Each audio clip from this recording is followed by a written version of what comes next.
Bom dia, pessoal.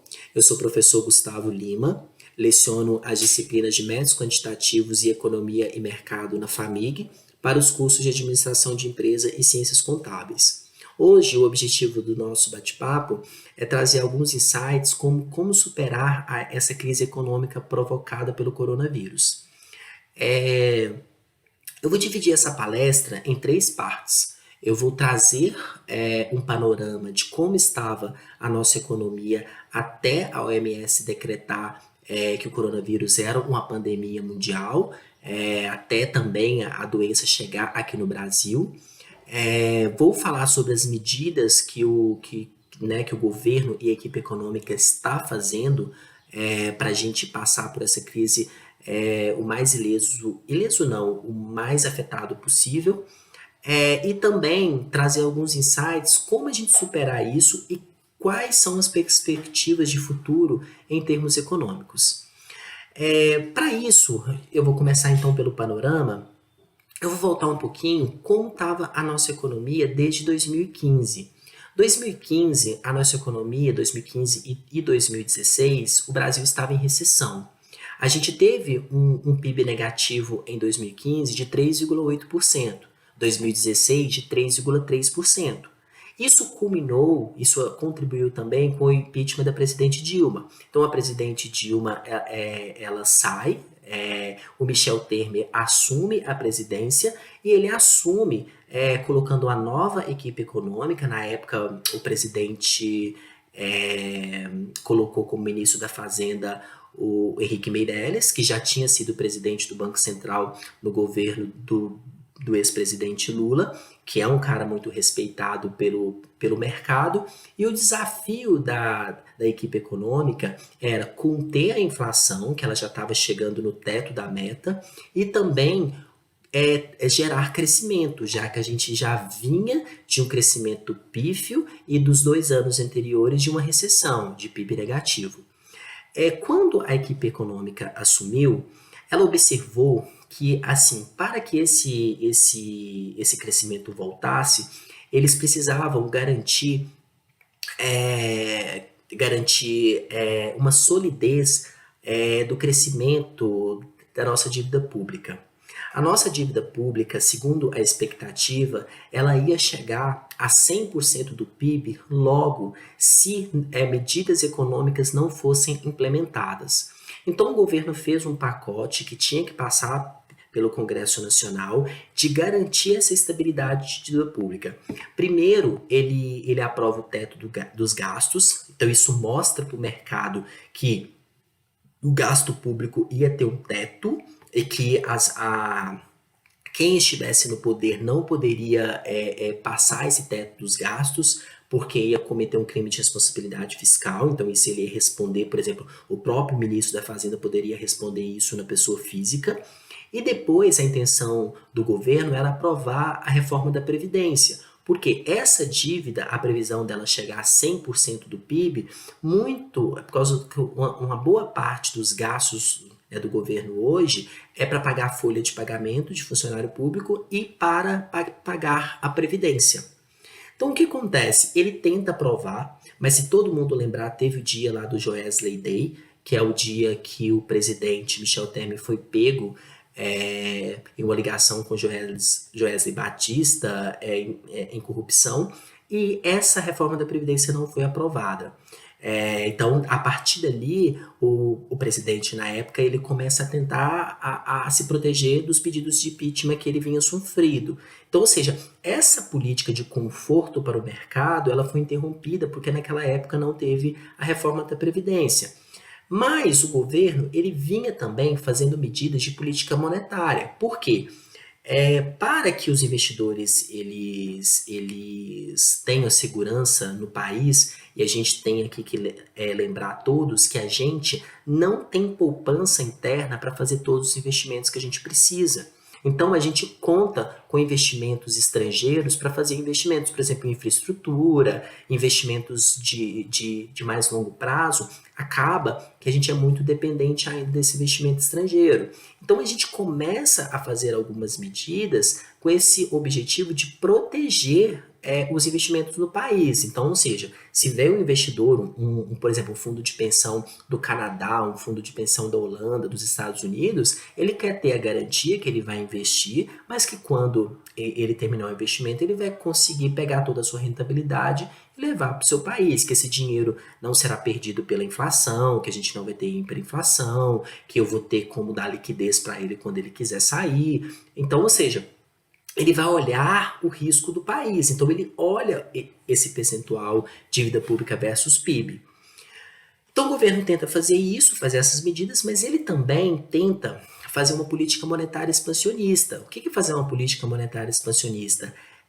Geralmente, por exemplo, ele pode reduzir a taxa de juros, ele pode reduzir o percentual de recolhimento compulsório, ele pode trabalhar com o open market, que é compra e venda de títulos públicos. Ele tem vários instrumentos de políticas monetárias para estimular a nossa economia. E ele também tem política fiscal. Política fiscal poderia, por exemplo, reduzir imposto, poderia ser gasto público, fazer investimento. Então, ele tem algumas políticas, tanto monetárias quanto fiscais, que ele consegue estimular a economia. E ele vem fazendo isso desde 2017. Então, a gente sai de um patamar de taxa de juros Selic de 14,5%, ou seja, o que isso quer dizer? O custo do dinheiro na economia é 14,5%. Então, se você é uma empresa, por exemplo, uma Localiza, e você vai emitir uma debenture, quando você vai emitir uma debenture, que é uma dívida, que é um crédito privado, então você vai ao mercado vender esse papel, você vai pagar geralmente um percentual em torno do CDI. O CDI, que é o Certificado de Depósito Interbancário, é a Selic.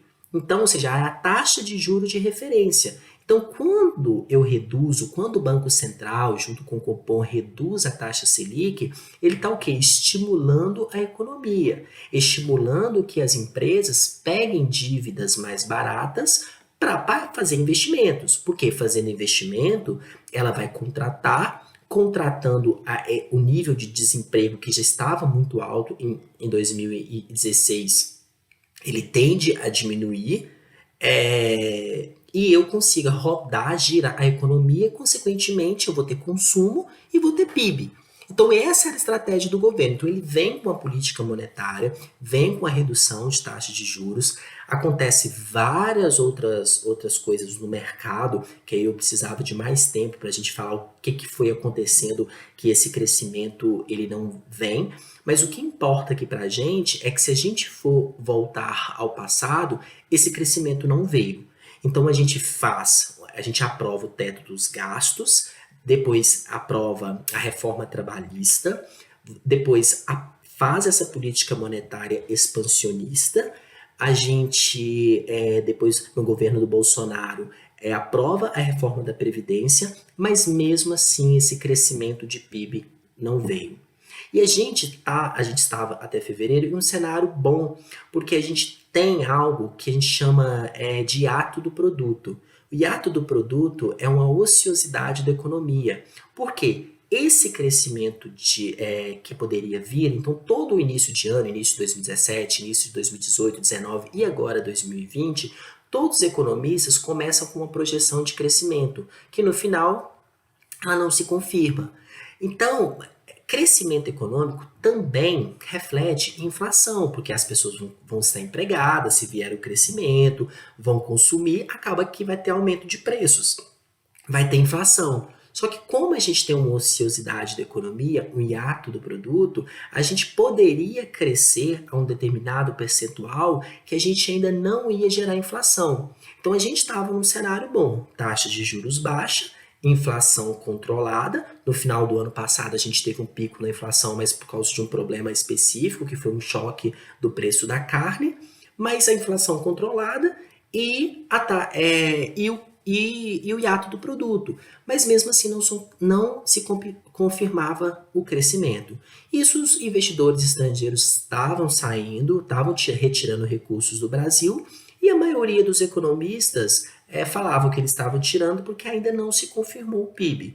Que, por exemplo, ele prefere tirar recurso da Bolsa agora e entrar depois em um preço mais alto, que as ações estejam num preço mais alto, do que correr o risco de perder o dinheiro. Então ele estava tirando recurso do Brasil, Mas, por exemplo, quando a gente pega a bolsa, como essa taxa de juros caiu muito, ela saiu de 14,5 em 2016 e chega em fevereiro a 4,25, na última reunião de fevereiro do Copom, ele abaixou para 4,25, em ata, disse que não ia abaixar mais, que ele ia observar agora esses efeitos de política monetária e que não ia reduzir mais.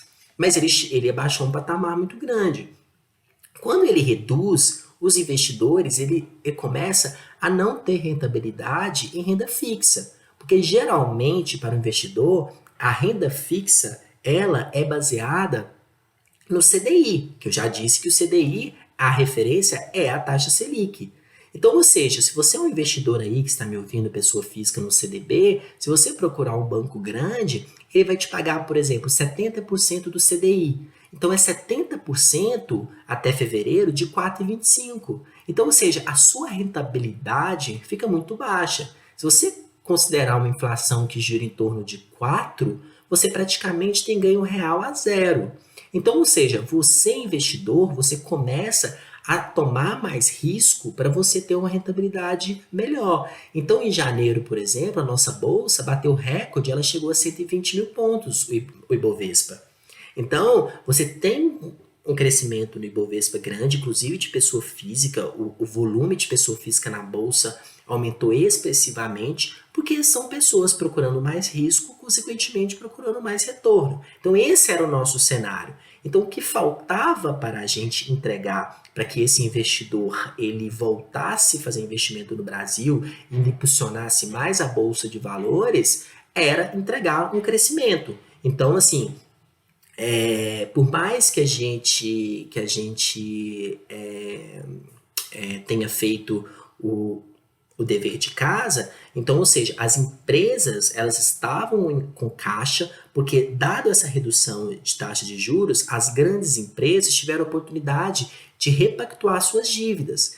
Então, por exemplo, dívidas que elas pegaram a uma taxa de juros de 14,5, ela emitia novas dívidas com um CDI bem mais baixo, pré-pagava aquela dívida de 14,5 e pegava uma dívida com prazo maior, porque o mercado estava aquecido para crédito privado. Então as empresas pegavam uma dívida com prazo maior e com custo bem menor. E elas fizeram isso também com até dívidas internacionais, que a gente chama de bonds. Então, por exemplo, em um cenário de taxa de juros alta, grandes empresas têm acesso ao mercado internacional que compensa muito mais. Então, por isso também que até fevereiro a gente estava com uma cotação de dólar alta. Então, o dólar estava subindo bastante. A nossa cotação estava subindo bastante. Por quê? Além de você ter uma retirada de recursos do país, os investidores estrangeiros saindo do país, você tinha empresas que iam ao mercado, precisavam de dólar para pré-pagar dívidas que tinham no exterior, porque o custo da dívida no Brasil estava alto. Então, sim, essas empresas também, obviamente, elas trabalham com confiança. Por mais que elas estavam com caixa alto, poderia começar os investimentos, elas também estavam observando a confiança. Então ela observa índice de confiança da indústria, da construção civil, do consumidor, como que está a nossa economia para ela também investir. Porque se o setor privado, e a gente vem de economistas que estão no governo agora que são neoliberais, o que quer dizer economia neoliberal? Acredita que o investimento, que o emprego, que o crescimento tem que vir do setor privado e que o Estado tem que ser mínimo. Então, ou seja, para a gente ter crescimento, a gente precisava ou que o Estado fizesse o investimento, que o investimento viesse por meio do Estado, através talvez de políticas fiscais, ou que o investimento viesse através do setor privado. Só que o setor privado ele é mais resiliente para fazer o investimento porque ele precisa de confiança para ele não perder os recursos dos acionistas.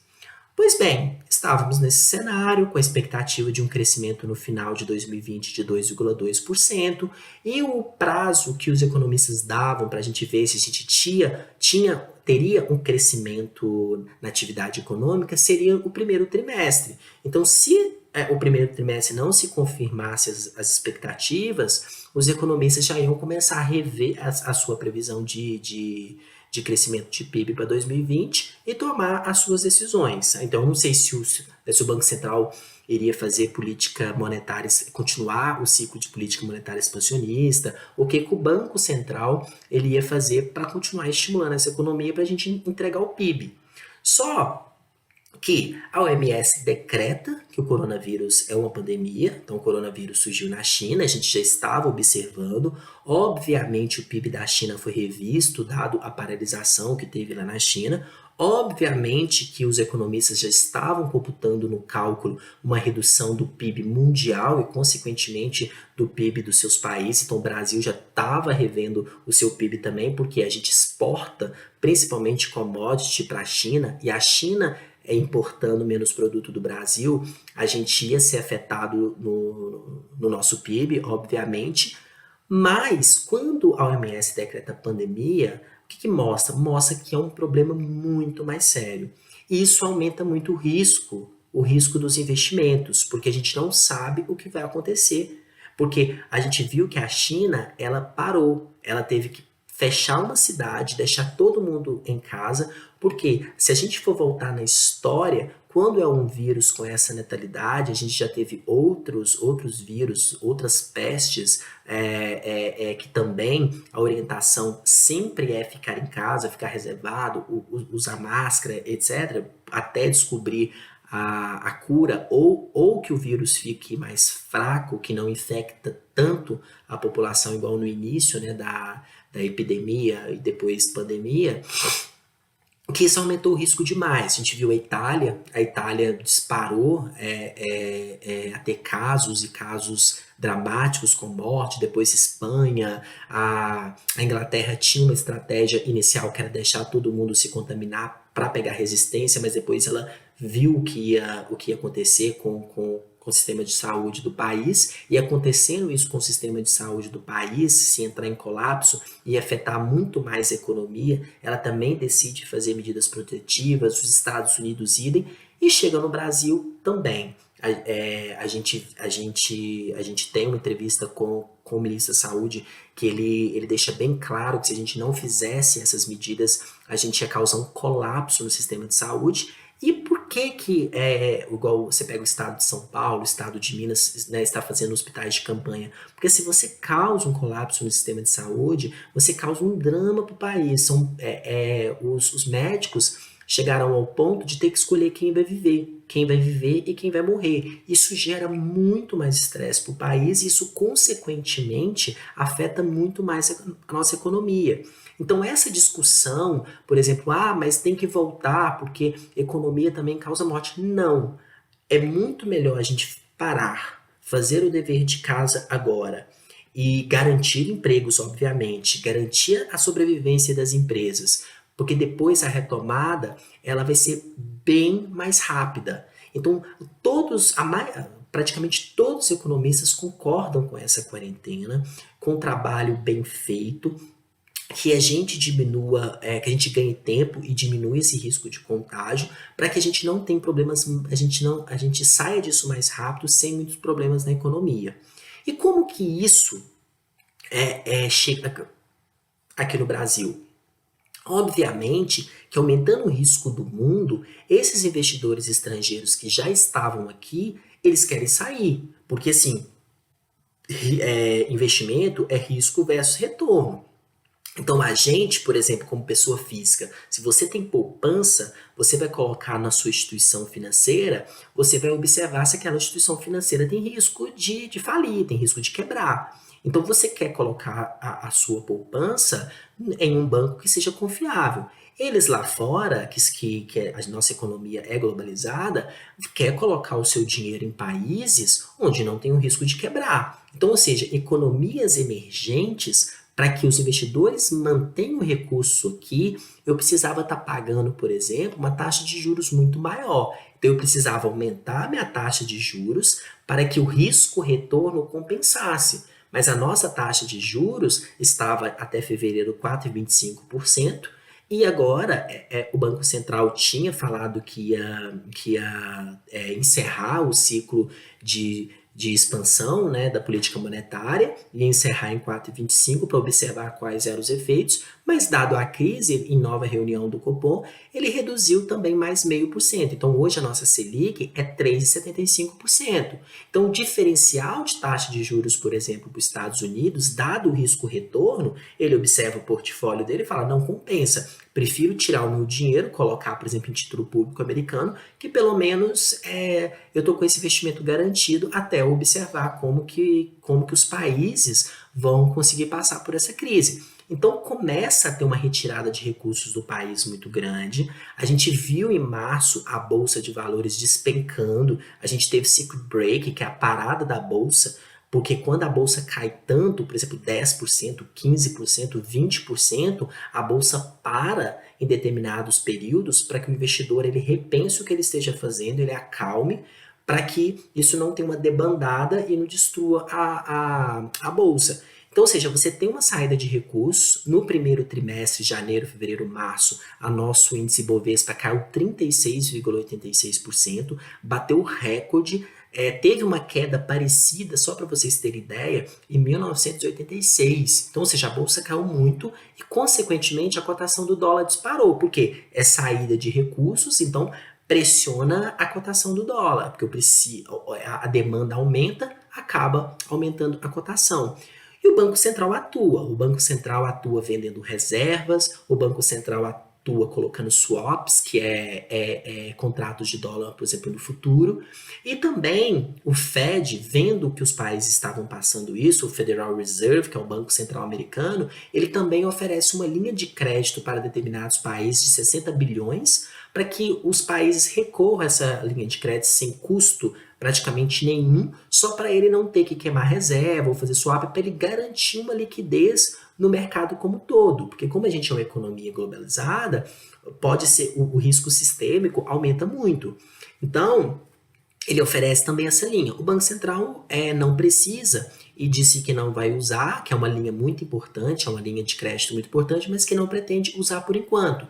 Mesmo porque a gente, aí é algo que eu já deixo claro para todo mundo, até o título do nosso bate-papo, que é como superar a crise provocada pelo coronavírus, eu deixo todo mundo bem claro que a gente, primeiro, a gente tem um sistema financeiro muito sólido. Então, os bancos, as instituições financeiras do Brasil, elas são muito sólidas. O que isso quer dizer? Dado a crise de 2008, o Banco Central dos bancos centrais, que escrevem regras para os bancos centrais, eles criaram o Basileia 3, que é uma coisa bem específica, que é onde mostra a liquidez das instituições financeiras, como que eu falo? Não é só a liquidez, mas é como se fosse a robustez do sistema financeiro. E o nosso sistema financeiro é um dos sistemas financeiros mais sólidos do mundo. Então a gente tem um sistema financeiro sólido, a gente tem reservas internacionais, então a gente tem dólar, a gente, por exemplo, uma Argentina, recentemente o Líbano, ele não tem reserva de dólar suficiente, ele acaba dando default na sua dívida externa, não dando saída para investidores que estão no seu país, porque não tem dólar. A gente não, a gente tem uma reserva de dólar que é em torno de 340 bilhões, aí tem muitas discussões se é muito, se é pouco, se o Banco Central poderia vender essas reservas e quitar parte da dívida pública para que esse diferencial dívida pública versus PIB diminua e acaba reduzindo o risco do país. Então tem muitas discussões em torno dessa reserva que eu não vou adentrar aqui. Mas o que a gente precisa saber é que a gente tem reservas internacionais, que a gente consegue dar liquidez para esse investidor sair e a gente consegue controlar essa cotação. Porque a gente tem que lembrar que quando esse dólar aumenta muito, isso pode refletir em inflação, no custo do dinheiro aqui no país. Então o Banco Central, se você observar, ele está sempre atuando, vendendo moeda para reduzir essa cotação, de uma forma, obviamente, que não prejudique os exportadores e também preocupado com a inflação do país. Então, o governo, quando ele pega essa crise, ele deixa de lado alguns arcabouços teóricos, alguns arcabouços de ideologia, por exemplo, da equipe econômica, e ele tem que gastar. Então, a gente sai de uma discussão que a gente quer reduzir a nossa dívida pública versus PIB para a gente garantir segurança para o investidor estrangeiro, para o investidor interno também, para o investidor brasileiro, e a gente deixa isso de lado, não se preocupa com esse crescimento de dívida pública versus PIB agora, para a gente ajudar o quê? Ajudar a economia. Então, o Banco Central ele vem fazer algumas medidas para ajudar a economia. O que isso quer dizer, ajudar a economia? Primeiro, ele precisa garantir a liquidez das instituições financeiras. O que isso quer dizer, garantir liquidez? É garantir dinheiro. Os bancos precisam ter dinheiro para que a oferta seja comparável à demanda. Eu nem vou falar maior, porque é bem complexo falar isso, mas que seja comparável. Por quê? Se uma empresa for, por exemplo, num banco X e ela querer um empréstimo, se eu tenho pouco dinheiro, eu vou cobrar uma taxa de juros muito alta. Então, ou seja, o governo precisa, o Banco Central precisa garantir liquidez para que a oferta de dinheiro nas mãos do banco fique, a base monetária fique expandida, para que também consiga refletir uma taxa de juros justa e que as empresas elas não deixem de existir. Porque se as empresas comecem a quebrar, comecem a demitir, eu vou ter um problema muito maior econômico. Então, eu posso definir aqui que o objetivo maior agora do governo, junto com a equipe econômica, é garantir o quê? Garantir emprego. Primeiro, as empresas têm que se manter vivas, elas não podem pedir, né, falência, etc. E ela tem que manter os empregos. Por quê? Quando a gente passar por essa quarentena, quando passar por essa crise toda, a gente tem as pessoas empregadas para que elas voltem a consumir e voltem a girar a economia e que a nossa retomada ela seja mais intensa. E que o nosso PIB, por exemplo, no final de 2020, que poderia ser, sei lá, menos 15%, que ele seja menos 8%, que ele seja menos 7%. Alguns economistas já estão prevendo que esse PIB vai ser menos 5,5%, dado uma certa retomada da economia. Então, o que os economistas começam a fazer agora? Começa a fazer projeções considerando esse primeiro semestre, que é o semestre onde já é mais ou menos confirmado que a gente vai ficar a maior parte da população em quarentena. Então, eu pego algumas projeções, por exemplo, se a projeção, por exemplo, do Banco Itaú, se a quarentena durar até dia 21 de maio, por exemplo, nosso primeiro semestre vai ter um PIB negativo de menos 13,5%. Mas se ela no terceiro trimestre, quarto, recuperar mais ou menos 50%, o nosso PIB pode chegar no final do ano a menos 5,5%. Se ele recuperar menos, esse PIB vai sendo mais negativo ainda. Então, o que a gente começa a fazer? A gente começa a observar que a recuperação ela é muito importante. Ela é muito importante para esse ano de 2020 e para os anos que virão, 2021, 2022. Quanto menos eu ter de retração do PIB, melhor é para a minha economia. Então, eu começo a ofertar liquidez para instituições financeiras. Como que eu faço isso? Eu faço isso através, por exemplo, de redução de depósito compulsório. Então, em junho de 2019, por exemplo, que o Banco Central, 2019, ainda continuava a sua política monetária expansionista, ele vinha reduzindo taxa de juros e ele também reduziu o percentual de depósito compulsório. O que é o depósito compulsório? O depósito compulsório é um percentual que toda instituição financeira tem que deixar guardado no Banco Central. Porque a gente tem que lembrar que as instituições financeiras, o objetivo principal dela é fazer a intermediação financeira. O que é fazer intermediação financeira? É pegar recursos de agentes superavitários, que quem tem dinheiro sobrando para fazer poupança, e emprestar para agentes deficitários, é quem está precisando do dinheiro. Então, por exemplo, se eu hoje coloco R$1.000 no meu banco e deixo ele na conta, um percentual desse dinheiro em conta corrente fica guardado no Banco Central. Hoje é 21%. Então, 21% de todo depósito à vista fica guardado no Banco Central. Detalhe, sem remuneração nenhuma. Então, o Banco Central não paga nenhuma remuneração esse depósito compulsório guardado. Por que ele faz isso? Ele pega esse percentual de 21%? Porque senão, se o banco pudesse emprestar todo esse R$ 1.000, o que isso poderia fazer? Alguém pegar esse R$ 1.000, também deixar na sua conta, aí o banco dessa pessoa emprestaria esse R$ 1.000 que deixaria na sua conta. Então, ou seja, você cria moeda, o que a gente chama na economia de moeda escritural. Vai criando várias moedas e isso, consequentemente, a base monetária aumenta muito, isso vai provocar inflação. Então, quando você observar, você vê alguma notícia que o Banco Central aumentou o percentual de depósito compulsório, o que ele quer fazer? Ele quer retrair a base monetária. Geralmente é uma política monetária contracionista. Agora, quando você ver, igual em junho de 2019, ele reduziu o percentual de depósito compulsório dos depósitos a prazo de 33% para 31%, o que ele está fazendo? Ele quer aumentar a base monetária. É mais dinheiro nas mãos dos bancos para ele fazer a intermediação financeira, que é o quê? Para ele emprestar. Para emprestar para pessoa jurídica e para pessoa física também. Obviamente que nos depósitos à vista, ele tem que emprestar em algo que tem uma liquidez rápida, porque a hora que eu quiser o meu dinheiro, eu preciso ter esse dinheiro para eu sacar esses R$ 1.000.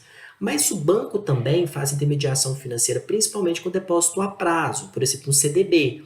O Banco Central também recolhe um percentual desse depósito a prazo e deixa guardado lá no Banco Central. Como eu disse, em junho de 2019 saiu de 33% esse percentual de depósito a prazo, para agora, depois da crise, ele chegar a 17%. Então a gente sai de um patamar de 33% para 17% no percentual de depósito compulsório. Então isso é muito dinheiro na economia. Por exemplo, em fevereiro a gente teve 135 bilhões de reais colocado na economia. E em março agora, quando reduziu de 25% para 17%, a gente teve mais 68 bilhões colocado na economia. Isso para quê? Novamente, para que os bancos tenham dinheiro para emprestar, porque dado uma crise dessa, as empresas reduzem muito a receita, ela precisa pagar a dívida, precisa pagar a folha de funcionário, então ela vai precisar recorrer a recursos de terceiros, que geralmente são os bancos, são instituições financeiras. Se a oferta de moeda aumenta para os bancos, ele consegue fazer uma taxa de juros justa. Mas o banco vai fazer? O banco é obrigado a fazer? Não. Obviamente que os bancos, ele tem uma equipe de crédito e ele vai analisar qual que é o crédito daquela empresa e qual que é o risco de inadimplência. Então, por mais que a nossa taxa de juros base da economia esteja 3,75 ao ano, não quer dizer que se você, empresa, chegar hoje num banco e pedir um empréstimo, você vai ganhar 3,75, porque tem um risco de inadimplência. Primeiro tem o seu rating lá dentro da instituição financeira, o seu risco de pagamento dessa dívida, tem também o risco do mercado, do momento de você continuar sobrevivendo, e também tem a questão que as obrigações que o banco tem que pagar. Então, tem os agentes superavitários que colocou, então, daqui a tanto tempo, as instituições financeiras precisam daquela liquidez, porque se alguém quiser sacar o seu depósito a prazo, ela também precisa pagar o dinheiro, até no CDB, por exemplo. Se eu estiver aplicado no CDB, eu posso sacar antes, eu vou perder rentabilidade, vou pagar mais imposto de renda, etc., mas eu posso tirar esse dinheiro. Então, o banco, esse crédito, apesar do esforço do Banco Central, que é reduzindo o compulsório e fazendo outras medidas, só para vocês terem ideia, o Banco Central fez medidas que injetou 1,6 trilhões de reais na economia. E foram medidas de diversas formas: redução de depósito compulsório, recompra de debêntures, isso é uma novidade. Então, por exemplo, os bancos podem atuar no mercado secundário para ajudar os fundos de investimento a dar liquidez para os fundos de investimento e, consequentemente, o Banco Central vai recomprar debêntures desses bancos que compraram em umas datas, pode comprar letras financeiras emitidas dos bancos. Então, ou seja, são medidas para dar dinheiro para os bancos, para que eles consigam, as empresas que precisem, consigam ter esse crédito para continuar sobrevivendo, com o objetivo maior de emprego. Como eu disse, é suficiente? Não, porque tem análise de crédito, tem várias burocracias para o banco emprestar. Obviamente, ele quer continuar sendo uma instituição sólida quando passar essa crise. Então, o que o Banco Central faz? Então tá. Então muitas empresas vão desesperar e vão querer demitir. Então vamos criar programas onde a gente financie, por exemplo, folha de pagamento. O governo cria programas onde as empresas podem suspender o contrato de trabalho e a pessoa fica por seguro-desemprego. E também vamos criar programas para as empresas financiar a sua folha de pagamentos a uma taxa de juros baixa. Aí o banco fala, não, mas eu não posso ficar com esse risco, e se ela não me pagar? Não, o governo vai entrar com esse risco. Então ele cria o PESE, que é o Programa Emergencial de Suporte ao Emprego. O que é o PESE? Ele é oferecido a empresas que têm faturamento de 360 mil a 10 milhões. Então, empresas que têm esse faturamento e não têm dívida com a Previdência, elas podem recorrer a esse programa, financiar sua folha de pagamento por 2 meses, que os bancos vão pagar a folha de pagamento até 2 salários mínimos. Se a empresa, por exemplo, tiver um funcionário que ganha 4 mil reais, a diferença ela vai ter que pagar por conta própria. Mas até 2 salários mínimos você pode financiar com uma taxa de juros baixa, que é a taxa de juros Selic, 3,75 ao ano, é uma taxa de juros muito vantajosa, é uma taxa de juros que é muito barata, dado todo o cenário que a gente está passando. Até o cenário anterior, você conseguir uma empresa conseguir um financiamento desse a uma taxa de juros de 3,75, tipo, é impossível. Então ainda você ganha 6 meses de carência e 30 meses para pagar. Por que o banco faz isso? Detalhe, 85% desse dinheiro reservado, foram reservados 40 bilhões para essa linha de crédito. 85% do dinheiro, o risco fica na mão do Banco Central, ou seja, se as empresas pegarem esse dinheiro e não pagar, o risco é do governo, é do Banco Central, do Tesouro Nacional, e 6 bilhões, que é 15% do risco, são das instituições financeiras. Por que o governo faz isso? Porque para os bancos emprestar na velocidade que precisa, o banco não consegue, precisa passar em comitê de crédito, etc. Dado isso, diminuindo o risco, o banco consegue emprestar mais rápido para essas empresas, elas continuarem existindo. E o que é interessante? O governo vira e fala, se você acessar essa linha de crédito por 2 meses, eu financiar essa taxa de juros, você não pode demitir as pessoas por mais 2 meses. Então, a empresa que acessar isso vai ainda garantir uma estabilidade para esses funcionários, que o governo vai ter acesso ao nome, porque o dinheiro vai cair direto na conta desses funcionários. Então, ou seja, eu garanto estabilidade. Por quê? Na retomada, eu não disse agora que nesse primeiro semestre a gente vai ficar de quarentena e a gente vai ter uma retração do PIB, e o que é importante é a retomada. Então, ou seja, o governo já está enxergando a retomada. Então, quando retomar, as pessoas ainda continuarão empregadas, e se alguma outra ficar para trás no desemprego, ainda a pessoa vai ter vai ter acesso ao seguro-desemprego. Então, ela acessar essa ajuda, esse programa, a empresa vai garantir estabilidade para o funcionário durante 2 meses, mais 2 meses, e ainda por cima, depois ela tem direito ainda a solicitar ao governo o seguro-desemprego, que acaba garantindo que ela tenha uma renda durante um período.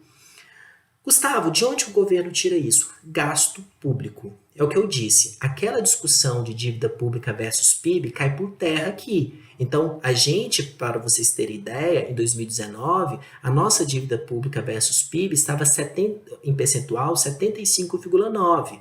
A previsão é que a gente chegue a 85,90% de gasto público. O nosso déficit fiscal para 2020, na LDO, estava previsto 124 bilhões de déficit, menos 124 bilhões. Talvez a gente chegue a esse final de 2020, os economistas já estão prevendo 400 bilhões, 500 bilhões de déficit. Então o governo começa a criar algumas medidas, mas que são medidas que são necessárias. Então se vocês que estão me ouvindo, alunos que são empregados, e que o seu patrão ainda não sabe dessa medida, é uma medida muito interessante. São empresas que têm faturamento de 360 a 10 milhões de reais podem recorrer. Então, procura a sua instituição financeira, procure informar. Às vezes, é uma medida que vai dar um fôlego para a empresa de vocês. Então, vocês, como analistas financeiros, assistentes financeiros, conversem aí com a empresa de vocês. Quem ainda não leu, pesquise mais informações. Só que não para por aí, porque isso eu estou ajudando um tipo de empresa. Mas eu tenho outras empresas que elas não conseguem manter. Pensa, por exemplo, em frente ao meu prédio tem um restaurante, e esse restaurante, ele está até ofertando uma Marmitex, mas ele tinha funcionários que eram carteira assinada. O que ele fez? Ele fechou o restaurante, hoje ele só está servindo Marmitex, e ele precisa demitir esses funcionários, porque ele não consegue pagar todos os custos. O governo também criou programas para ajudar esse tipo de empresário. Então, se você, por exemplo, quer demitir, você pode demitir por 2 meses, você pode demitir essas pessoas, pode suspender o contrato de trabalho por 2 meses. Suspendendo o contrato de trabalho, essa pessoa ela vai cair ela vai receber seguro-desemprego, o que ela teria direito dado o salário dela. Então você também ajuda esse empresário. Outra ajuda, até que eu li recentemente, a Embraer está tentando fazer. A Embraer está tentando reduzir a carga horária e reduzir a jornada. Você reduz a jornada e reduz também o salário, para diminuir a folha de pagamento. Isso, quem que vai entrar com a parte, com a outra parte da redução? O governo. Então, por exemplo, vamos supor que a Embraer ela reduza 50% do salário da pessoa. Se ela reduz 50%, ela vai pagar esse 50% do salário dela e o governo vai pagar 50% do que ela teria direito de receber no seguro-desemprego. Então, ou seja, o governo também está recompondo, ajuda essas empresas a reduzir a sua folha salarial e também ajuda que as pessoas, elas também tenham um complemento de renda, porque ela também não tem culpa, ela não estava preparada para isso, ela tenha um complemento de renda e ela consiga continuar pagando as suas obrigações para a economia não entrar em colapso. Mas o governo observa, mas e os informais? A gente é uma economia de vários desempregados e a maior parte desses desempregados, mais de 11 milhões de pessoas, vamos lembrar, a gente tem desempregados, que é da estatística oficial, que são 11 milhões de pessoas, 12 milhões de pessoas, só entra na estatística quem está procurando emprego, mas a gente também tem os desalentados, que a estatística não pega. Então, ou seja, os desalentados é quem procurou tanto emprego que desistiu. Então, assim, a gente tem que ajudar essas pessoas. Como? Então, vamos dar uma renda extra para ela. Primeiramente, o governo queria oferecer R$ 200, o que eu falo executivo. Mas a Câmara e o Senado falaram assim, não, R$ 200 é muito pouco, vamos dar uma renda de R$ 600. Ok, foi aprovado. Mas só vamos dar para pessoas Bolsa Família e cadastro único? Muita gente não tem um cadastro único. A gente precisa atingir uma maior parte da população. Então vamos abrir um aplicativo, vamos abrir um site para pessoas que são informais, outras classes, acessar essa ajuda, porque a renda dela também diminuiu. Porque pensa, mesmo que eu continue empregado, vamos supor que a minha empresa não reduziu nenhum percentual do meu salário, não suspendeu o contrato, não fez todas essas outras medidas que eu disse anteriormente, mas o que a população fica? A pessoa fica com medo de consumir. Então, por mais que você vai pedir, por exemplo, iFood, que você vai pedir comida delivery, você vai diminuir esses pedidos porque você não sabe o que vai acontecer. Então você também reduz o consumo. Consequentemente, se você reduz a renda desses informais, as pessoas que entregam a comida na sua casa, você reduz, por exemplo, Uber, você reduz táxi, porque você não tem locomoção, você tem que ficar em casa, a faxineira. Às vezes você vai querer suspender o contrato com ela, porque ela vai ter que ficar deslocando, correndo risco também e trazendo risco para casa. Então você precisa proteger outras pessoas. Então o governo cria esse site para as pessoas autodeclararem pessoas necessitadas para receber essa renda. Aqui é muito importante que o brasileiro ele seja honesto. Então, como superar a crise provocada pelo coronavírus? A primeira coisa é como indivíduo. A primeira coisa é a gente cumprir com as nossas obrigações. Então, por exemplo, se eu deixar de pagar as minhas contas, isso vai provocar uma reação em cadeia. Então, se, por exemplo, eu deixo de pagar, por exemplo, o mercadinho da esquina, ele, consequentemente, vai deixar de pagar as contas dele, ele deixando de pagar, consequentemente, outras pessoas deixarão de pagar. Então, é muito importante agora, primeiro, que a gente arque se a gente pode, que a gente continue arcando com todos os nossos contratos. Então, por exemplo, se você tem dívida no banco, você tem dívida com o carro, você tem dívida com o apartamento, primeira coisa é ligar para o seu banco. Se você não tem condição de pagar, tenta renegociar. Porque para a instituição financeira é muito importante. Ó, eu quero continuar com o meu imóvel, eu quero continuar com o meu carro, mas eu fui desempregado, eu estou desempregado agora. O que que dá para fazer nesse momento? Então o banco vai estudar o seu caso. Às vezes ele te dá um período de carência, às vezes ele acaba conseguindo fazer de uma forma que você passe por essa crise de uma forma melhor. Mas deixar de pagar é muito ruim, porque aumenta a inadimplência. Aumentando a inadimplência, aumenta o custo para outras pessoas que estão precisando.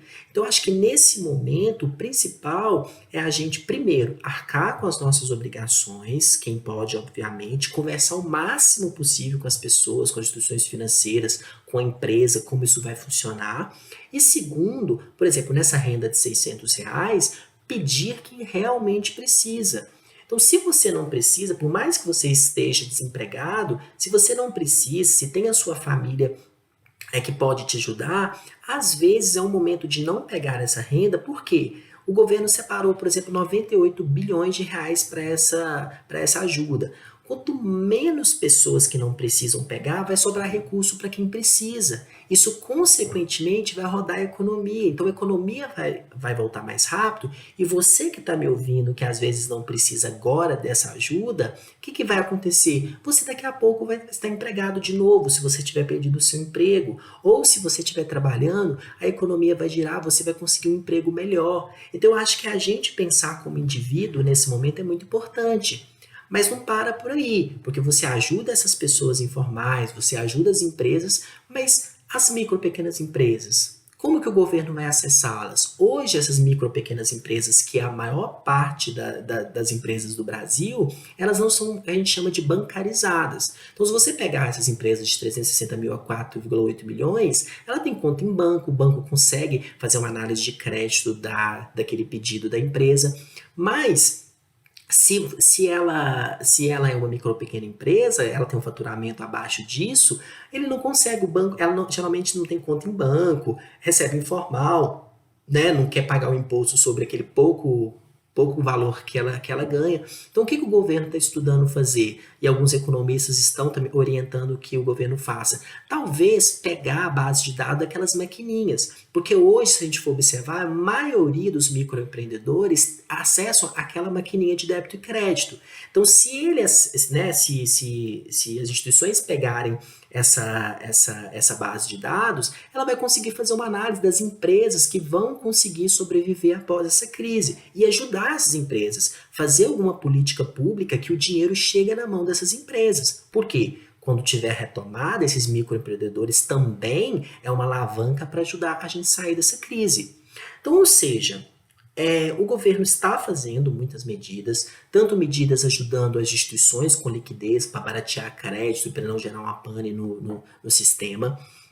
E eu garanto, nosso sistema é um sistema muito sólido, então isso deixa a gente bem confortável.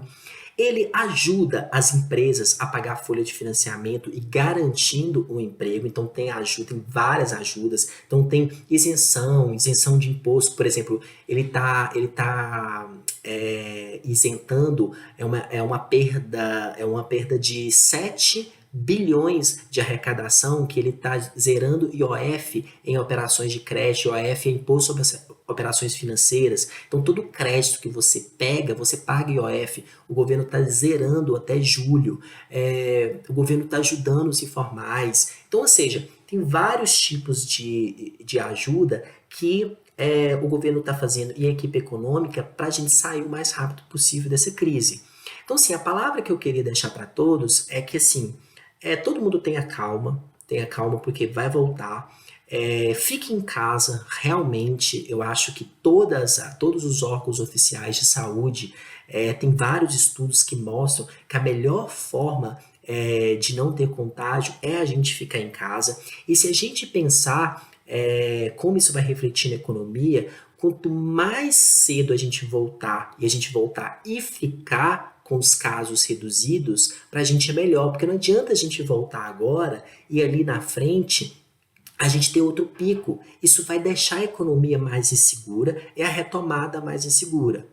Então, é a hora da gente ficar em casa, da gente cumprir o que as autoridades de saúde estão falando, continuar todo mundo que puder e orientar o seu próximo a continuar pagando suas obrigações, continuar rodando a economia, continuar assim, um ajudando o outro. Então, se, por exemplo, a minha família ela tem condição, às vezes eu não recorro agora essa ajuda do governo porque vai faltar para um próximo. Então, ter esse olhar de coletividade agora é muito importante. Eu acho que é muito importante tanto dos empresários, e eles estão tendo, está tendo aí um manifesto das empresas, não demita. A gente pode observar que as empresas estão tentando fazer as melhores negociações para não demitir, para que a gente volte disso mais rápido. Então, assim, é um momento de conversar, é um momento de se especializar, é um momento de refletir sobre a nossa vida atual, profissional, sobre o que a gente quer para o futuro, como indivíduo, como família e como profissional também. Então, eu acho que essas palestras, esses bate-papos, é muito importante, tem muita coisa na internet. Eu acho que